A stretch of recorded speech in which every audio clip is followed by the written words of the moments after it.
The archival chamber hummed with a low, consistent thrum, a sound Blake had long since ceased to consciously register.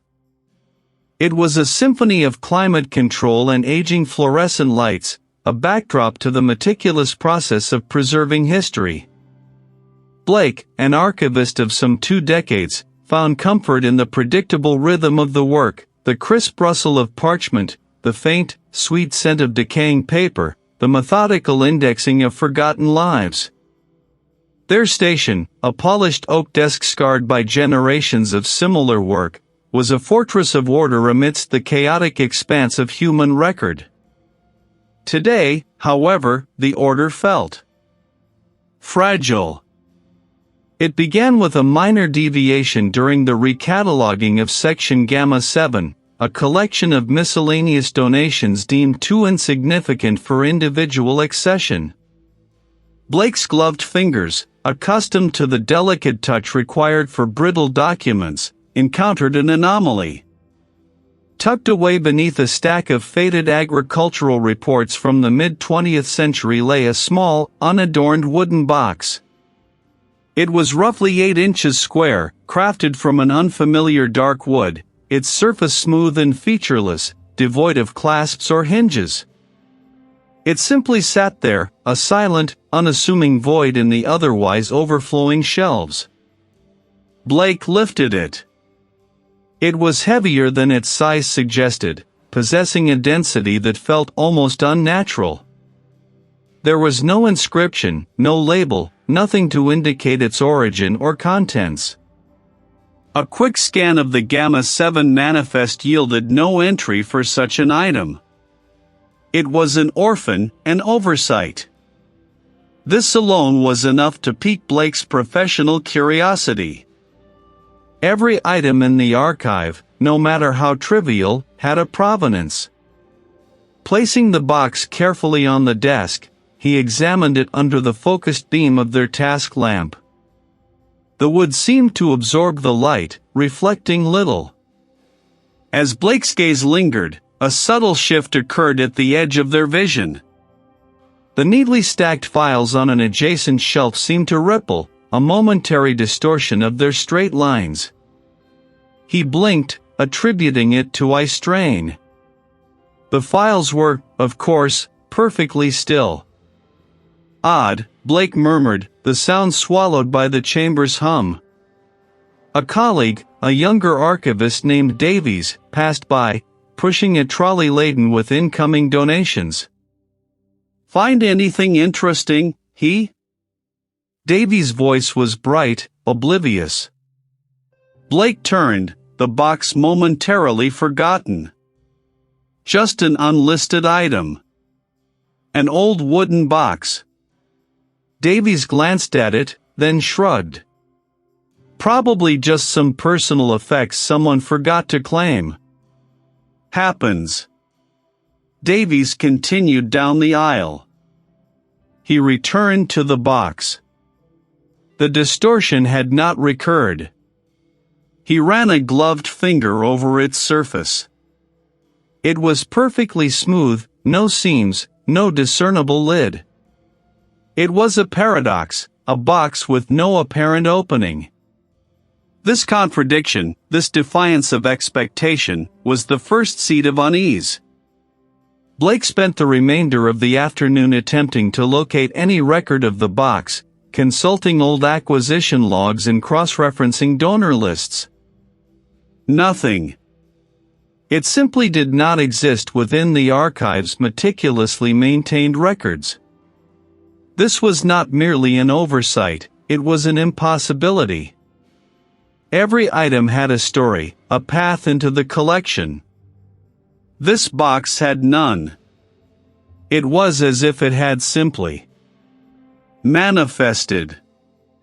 He found themselves returning to the box repeatedly, not to find an opening, but simply to observe it. As evening approached, the archive gradually emptied. Blake was alone. With a methodical precision that belied a growing tremor in their hands, he picked up the box again. This time, as their fingers closed around it, a faint pressure registered, not physical, but internal. It was as if the box was not merely a container, but a point of focus for something immense and unseen.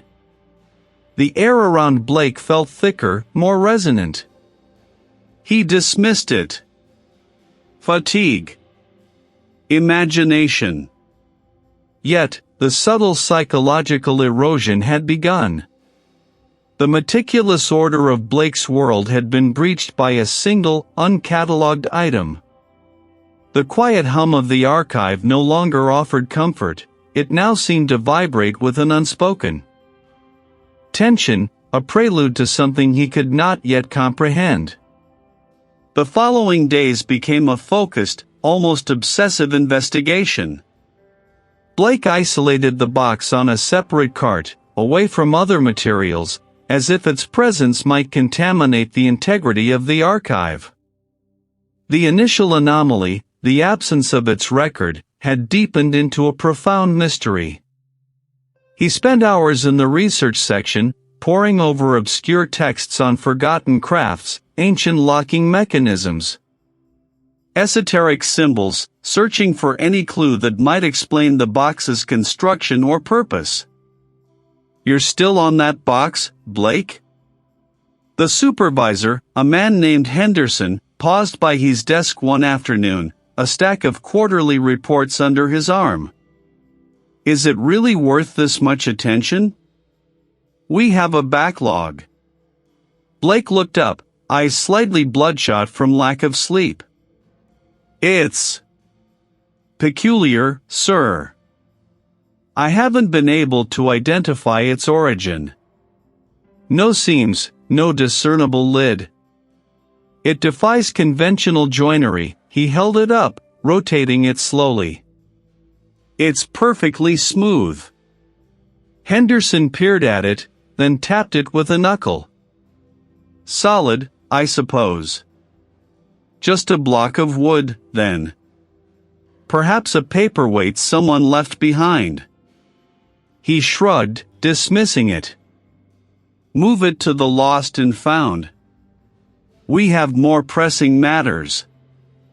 "I can't, sir," Blake stated, their voice firm despite the tremor beneath. "It feels significant." Henderson sighed. "Significance is in the eye of the archivist, But we need to prioritize. Dedicate your time to the new accessions." He walked away, leaving Blake with the silent, unyielding object. He ignored the directive. The box had become an anchor point for a growing disquiet. The subtle shifts in perception intensified. The fluorescent lights would flicker for a fraction of a second, just enough to register, then stabilize, leaving he questioning whether it was a fault in the wiring or in their own vision. One evening, alone in the archive, Blake was meticulously examining the box under a magnifying lens, searching for any microscopic fissure or imperfection. There was none. It was flawless. It was not extra carved, but appeared to be an intrinsic part of the wood grain, shifting and reforming as Blake tilted the box. It was a complex, recursive design, like fractals of an alien geometry, constantly in flux. This pattern, invisible to the casual observer, seemed to rearrange Blake's very perception of space. The pattern on the box pulsed faintly, a silent response. It was not a physical pulse, but a shift in the perceived depth of the grain, as if the pattern was not on the surface, but within the wood, stretching into an infinite interior. Blake felt a profound sense of isolation. No one else saw this. No one else could comprehend the subtle, terrifying implications. Was it the box, or was it his own mind beginning to unravel?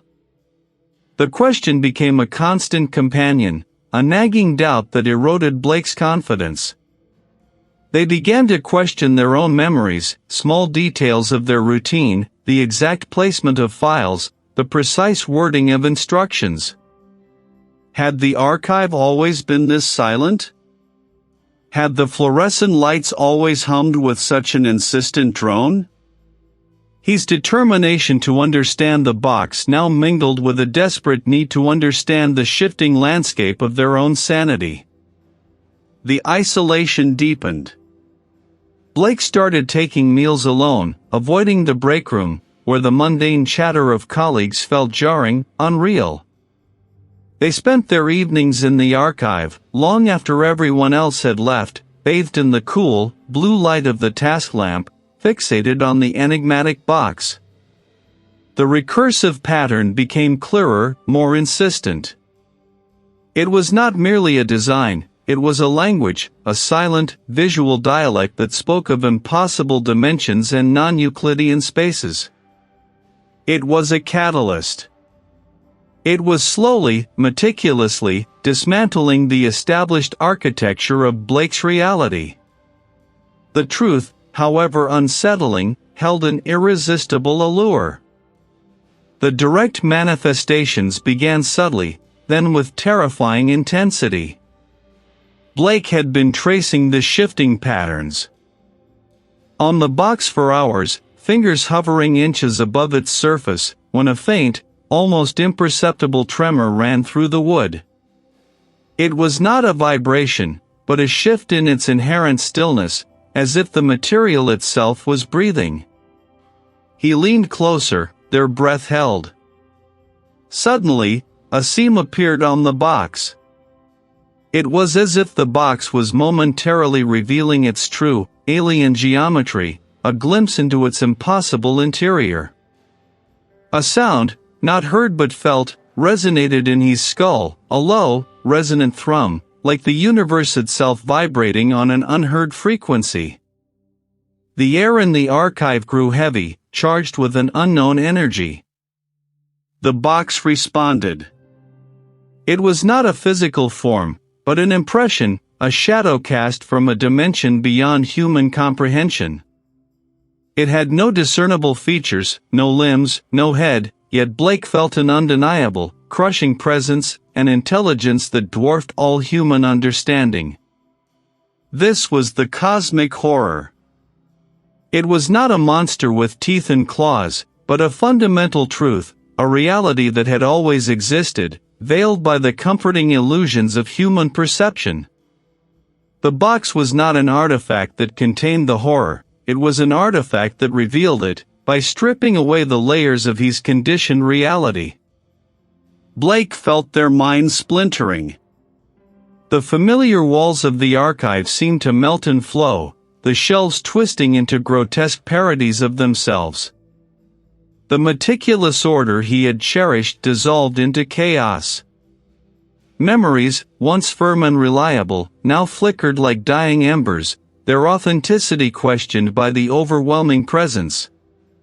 The horror was not an external entity to be fought, but the very fabric of existence, now perceived without the filter of human senses. It was the crushing indifference of an infinite, unknowable universe. They were not words, but pure meaning, pouring into his mind, shattering the linear progression of thought. Blake saw, not with their eyes, but with a newly awakened faculty, glimpses of impossible geometries, of dimensions folding into themselves, of realities coexisting in a single, terrifying point. The horror was the realization that he, and all of humanity, were merely fleeting thoughts in a vast, unknowable consciousness, or perhaps, not even thoughts at all, merely temporary arrangements of matter, destined to dissolve back into the cosmic indifference. He was no longer just an observer, they were becoming a part of the horror, their mind a conduit for its infinite, silent zone. Blake's sanity, a once meticulously maintained structure, had completely crumbled. The archive no longer existed as a coherent space. The hum of the ventilation system had become a throbbing pulse, an internal rhythm that seemed to emanate from his own core. The lines between what was Blake and what was the perceived reality had blurred to the point of non-existence. He Are you in here? Henderson's voice, distant and distorted, cut through the cacophony of Blake's fracturing mind.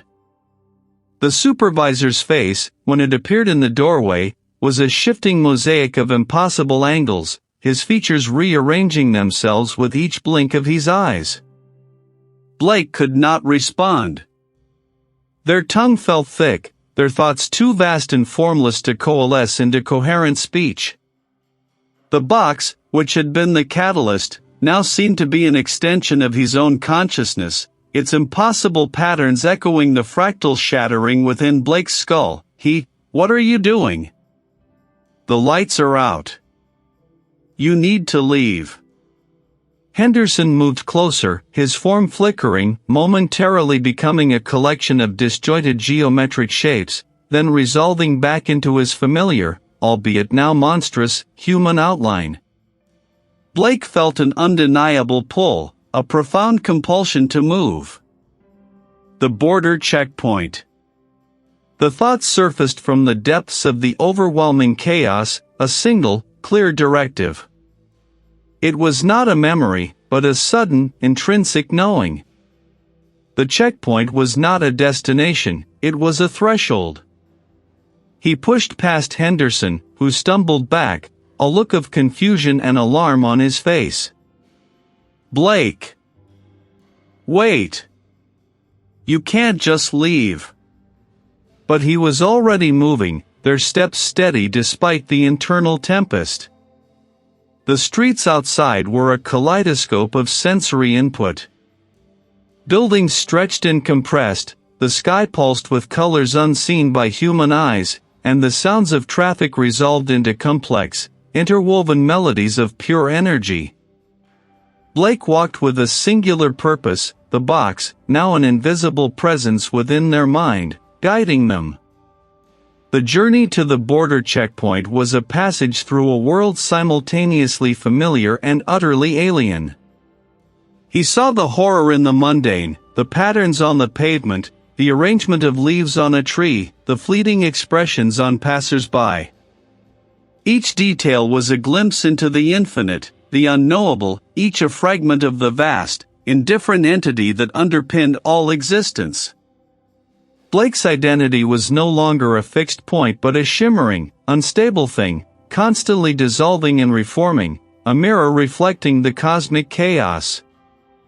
At the checkpoint, the scene was ordinary. Vehicles queued, documents were exchanged, a mundane passage between two territories. For he, however, it was the culmination of everything. The air here was thick with a palpable tension, a sense of imminence.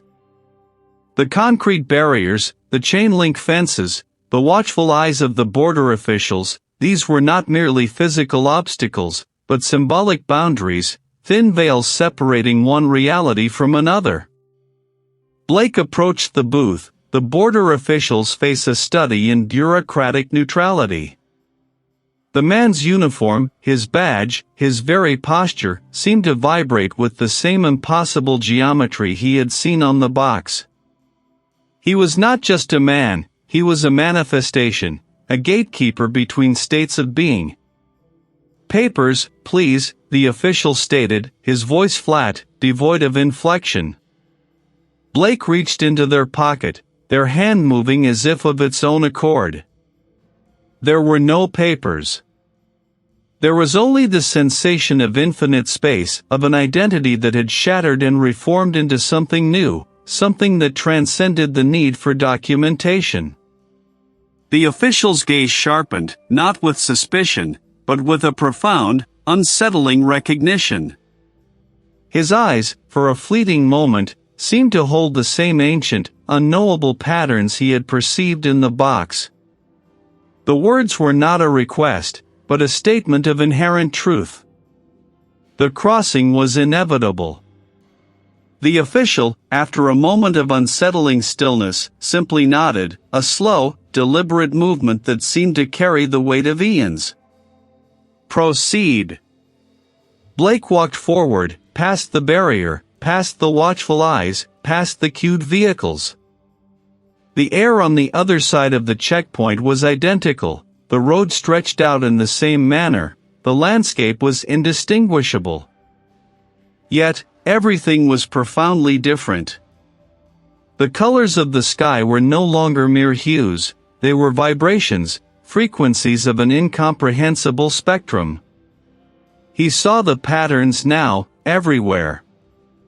The dust motes dancing in the sunlight were not random, they traced intricate, recursive geometries. Blake's identity, once a singular, defined construct, had dissolved completely. There was no longer he the archivist, the meticulous keeper of records. There was only perception, a vast, unbounded awareness that encompassed all that was and all that could be. Blake was no longer an individual observing the cosmic horror, he was the cosmic horror, or at least, a fragment of its infinite, indifferent consciousness. The wooden box, the catalyst, was gone. It had never been a physical object in the conventional sense, but a key, a focal point for the shift. Now, the entire world was the box, and Blake was inside, outside, and everywhere in between. He continued walking, one foot after the other, the rhythm of their steps echoing the silent pulse of the universe. They had crossed the border, not into another country, but into another reality. The horror was not an event that had ended, it was the fundamental state of being, now fully apprehended. The archivist had become the archive, a living repository of infinite, incomprehensible truths. The road stretched onward, seemingly endless, under a sky that throbbed with silent, alien light.